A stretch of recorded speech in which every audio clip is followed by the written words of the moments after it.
So the Jukebox allows you to mess around with audio. You can click manage your audio and you have your tracks in your playlist. Not many people use this stuff. I'm not the most familiar with it, but I know you can create some playlists. You can come here and figure out, what audio you like to add to your games. Obviously, I have my own audio. Stupid! I'm not gonna let you get the chance. I don't know. I don't know why this is here. It actually does give you some free audio if you'd like to use them in your game, but most of the time DMs kind of forget about this. But you can have it here if you like. So after audio, we have macros. I'm going to be completely honest. When you're just getting out into D&D, don't worry about macros. I'll deal more with macros in my pro tutorial because macros are used a lot when it comes to modding an API. Here you can also find your decks. These decks are just the same as any old playing cards. You can add a deck here, choose what kind of deck it is. You have a bunch of other options here. Now, play around with this stuff.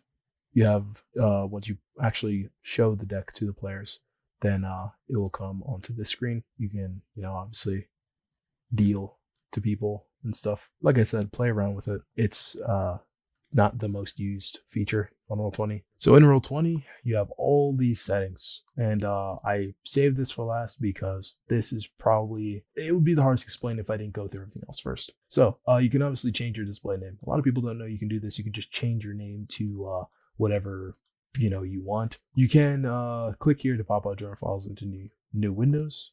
I'll just show you what that looks like. It will automatically pull it up into a new window if you click on a journal thing. High contrast scroll bars. All that does is just make the scroll bar more noticeable. The zoom interface allows you to just zoom manually if you don't want to scroll. The dark mode is dark mode, light mode, yada yada. Keep it on dark mode. Token marker position. That's the little circles you saw in the tokens. You can choose where those are. And you can also choose how many token bubble bars you would like. You can add a fourth one. And you can choose how big the deck is if your DM decides to use cards. Then we have graphics. Now this area is pretty important. So the max frame rate, obviously, Roll20 can be it can actually be pretty graphically intensive for many computers. So you can turn off animated graphics here. You can cap your frame rate, and you can disable and enable various extra animated stuff. If you're wondering, disable auto sizing of assets, drops in the map layer. This, you don't need to worry about really most of these. I'd never really touched these since I use Roll20, so I don't worry about them. Lighting, texture, resolution, image texture. Yeah, you can change the texture resolutions. If you're wondering what textures does this browser have, I don't know. Audio and video, we have the master volume level. So if you want the rolling boops to be quieter, you can do that. And you can choose whether or not you want to turn on voice and video, or if you want to see voice and video. Typically I use Discord, so I don't use voice and video, but yeah, that's up to you. And you can choose what mic you'd like. If you go over here to video display, probably the most important setting, you can choose the size of the avatars in the bottom left corner. So you can do large if you're a masochist, or names only if you are normal. And you can choose where it is, top, bottom. I'll keep it on top for now. Text chat, simple stuff. We've already actually went over this. Dice options, you can enable 3D dice, which is pretty dope here.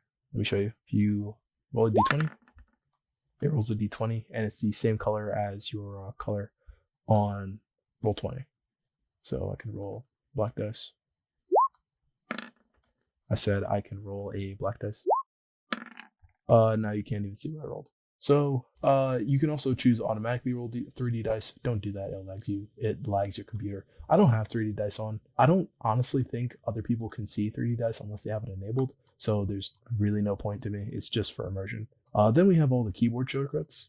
I haven't really gone over the keyboard shortcuts because they are all right here. And if you would like, you can use the advanced keyboard shortcuts, which give you more things you can shortcut to. And they don't show you what the shortcuts are in here, but they do show you it in the manual. If you ever wanting to refer to any of the settings, or you forget something or how to use something, then you can go to the Roll20 Help Center. They have a whole manual on the entire virtual tabletop that's pretty useful. However, it's also pretty complicated. Go check it out if you'd like. They have the keyboard shortcuts for all the advanced shortcuts. Yeah, I'm just going to show them on screen here because I don't know why they don't have them on the freaking thing, but in the settings, but I don't know. ROLL20. Here you can change the character sheets and stuff. You can add certain sheets, like you can add the D&D 2024 sheet if you'd like. When you choose the 2024 sheet,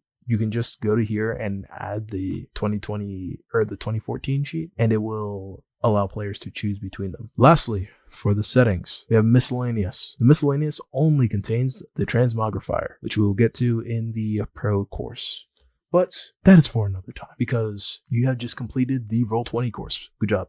Now you know how to use this app, and I'm screaming at certain people that I'm going to send this to once I finish it. And I hope you found this useful. I hope you found this helpful. And please have a wonderful day. Stay safe out there, all of you.